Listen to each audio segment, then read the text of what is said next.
Hi, I'm Dennis. Welcome to the studio. Today we will be working on a tabletop for a coffee table, and we will be using this large Buckeye burl. I'm going to show you how we're going to develop this tabletop without really going into programming too deeply. And I wanted to make this table somewhat different, that we're not using epoxy like every other table that you see on the internet.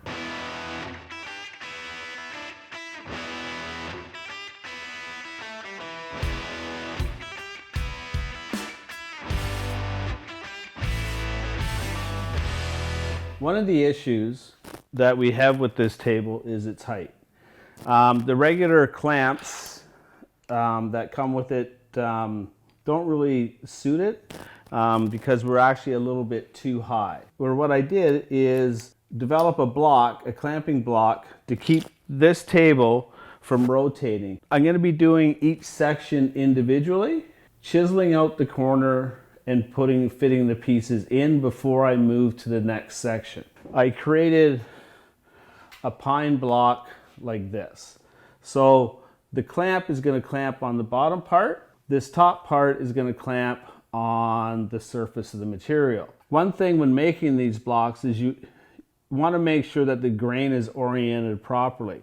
If I have the block this way on the end grain, we have a good chance of splitting this if we have a check or something in there. So we want to go this way where the grain runs in this direction. Because we're working with a larger piece that's somewhat distorted a little bit, when we clamp it down, I still don't want it to move rotationally. So what I did is I put a screw here in the top, and there is about 2 to 2.5 millimeters of the screw that is sticking out. So what that's going to do is put pressure down. It's going to embed itself into the surface of the material, and it's going to keep it from that rotational force. This is the desired effect that we want on the tabletop. As you can see, they're somewhat random, and what I wanted to do is I wanted to place them somewhat organically on the part, so there wasn't really a pattern involved. When you look at this, they're somewhat askew, some are longer than the others, so it's more organic that way. What we're going to work on today is this section right here, how I go about finding the locations where to put these inlays. And again, we do not need a lot of technical stuff within the software. All we're trying to do is locate some points. So first thing I'm going to do is I am going to clamp this down to the table. When I'm using these blocks, and if you notice on the underneath side of the table there is some void, so I want to make sure that I'm on top of some place that has good bearing to the surface of the table. Down, I got a good bearing here.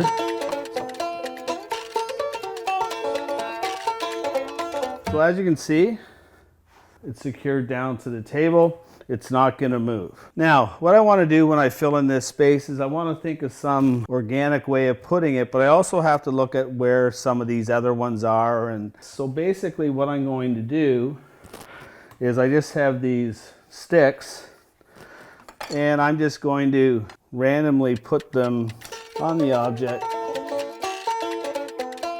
So all of these ones on the left are going to get labeled A, and the ones on the other end I'm going to put as a B. And don't mind my writing, my mother wanted me to be a doctor. What I need to do in the software now is I need to identify these points. It would be quite difficult with a shape like this, but again, we want it more organically.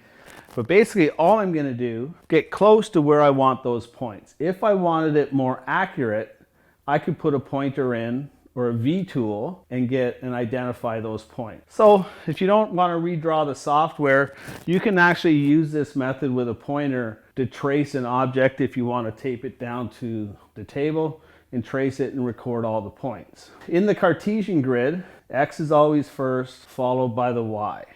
I do not want to use an offset. I want to use the machine home as a 0 for this part, even though it's significantly smaller. So in the software, I made a part that was the size of the table. all the points I'm recording are in relationship to the machine home position, which is, in this case, the front left. The machine is in the home position. All I'm going to use is the location up here. So I basically come to my first start point. Okay, that's close. And what you can see on the screen is I've got a value of X 452.66. Now, I don't really need to be that accurate when I'm doing this. So I'm going to make this point 453, and on the Y, I'm going to make it 556. So I'm going to record all of the points on the A side and come back and do all the points on the B side. 453 by 556. Now again, that's in relationship to the origin of the machine. Okay, close enough. I'm going to be 470 by 597. Now I am going to make this one just a little bit longer than I have it on there. And this one is 478 by 620. Now when I'm recording these numbers, I am not putting X value, then the Y value. One of the things about the Cartesian coordinate system is it's an ordered triplet. X is always first, followed by Y, followed by Z. So I'm just putting the actual number with a comma and then the following number. At this point, the Z doesn't matter. So I'm doing 510, 643. So I've done all the A side. I'm going to come over here and do the B side. Now I don't have to start at A. I just have to remember to write them in reverse order. I have all the endpoints of those lines. So I'm just going to, for safety's sake, I'm just going to bring up my Z axis here. I'm going to now go into the software, and I'm using VCarve. Most of the data from when I did the first ones is already built in. So what I'm going to do is I'm going to save as, and I'm going to call this Buckeye Top number 3. I am going to save it. So now what I'm going to do is I'm going to take those values and create lines. What I'm doing here is I'm basically creating this center line outline for the pocket. Okay, so this is the center. So I'm just going to go to line, and I'm going to go to the first one, 453, 556, add it, 663, 521, add it, and finish. So there is the first line that I have.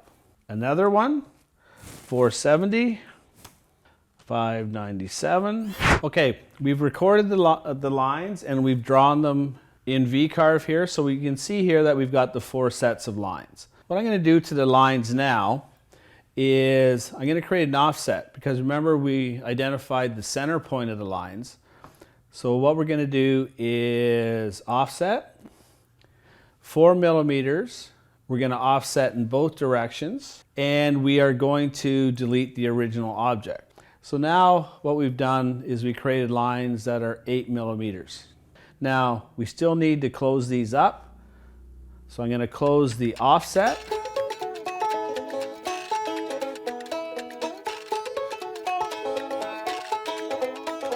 As you can see, I've finished closing the lines.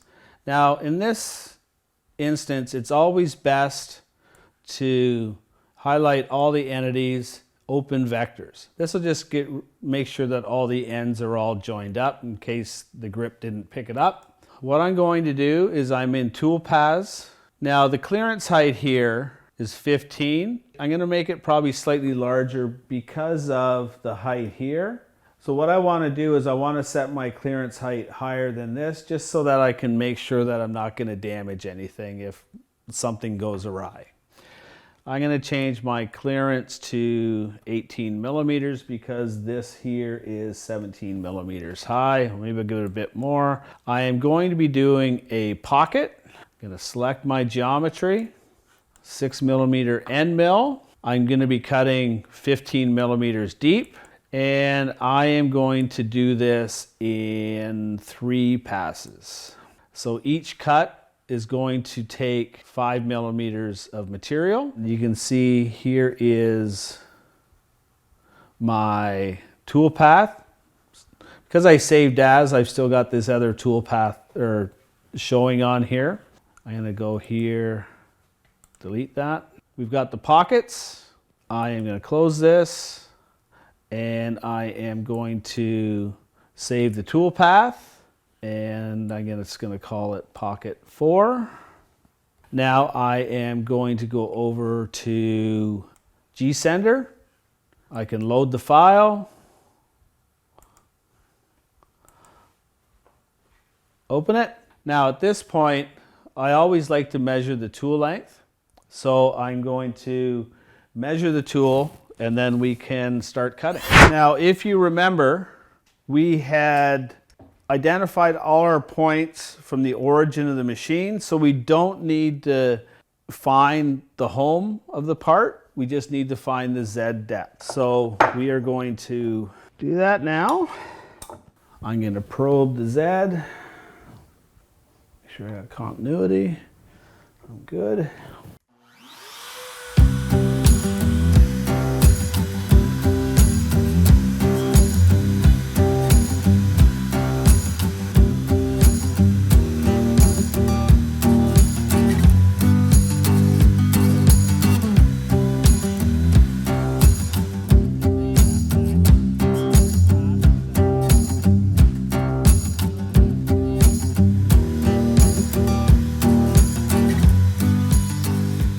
Okay, so what we're going to do now is I'm just going to show you how I clean up and finish the pieces that need to get inlaid. Now I just have a 1/4-inch chisel here. Again, I like to keep things very sharp, so you want to make sure that in woodworking, sharper is always better. So I like to leave it, if I can, on here until I'm done this part. Because if I have to come back and make an alteration or something, I can do that, knowing that this is in the same location. So let's just do this one here on the back. Square up. Now this is a fairly soft wood. It's from California, and they actually dig it out of the ground. One of the surprises that may happen if you use material like this and you're cutting it on the machine is, even though this has been cleaned and sandblasted and everything, somewhere in here there could still be an embedded rock, and it's always not good for the tool when it meets a rock that is hidden somewhere in the material. Is these inlays that I'm doing, I wanted to use something fairly benign, because once this all gets oiled, all the grain pattern in the burl is going to pop. Now, if you notice here, my material here is slightly wider than my groove. That's because before I put these in, you can see how close together they are. It's very difficult to sand. This is one instance where you want to sand to fit. Normally, 99% of the time, you never want to sand to fit a joint. But in this case, it's an exception. So basically, all I'm going to do is I make sure I have one square edge.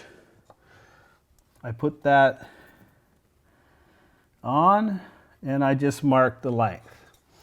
And I'm just going to take this to the chop saw and chop it. So now what I'm going to do is I'm going to take it over to the sander. I want to sand this in the 2 sides because it'll be very difficult to sand after. So as you can see, I've got a nice tight fit here. Next thing to do would be to take that out, put a little bit of glue on there, and tap it in. Well guys, I hope you enjoyed the video, and I hope I showed you that CNC does not have to be complicated. If you enjoyed the video, please hit the subscribe button, and we will see you on the next video.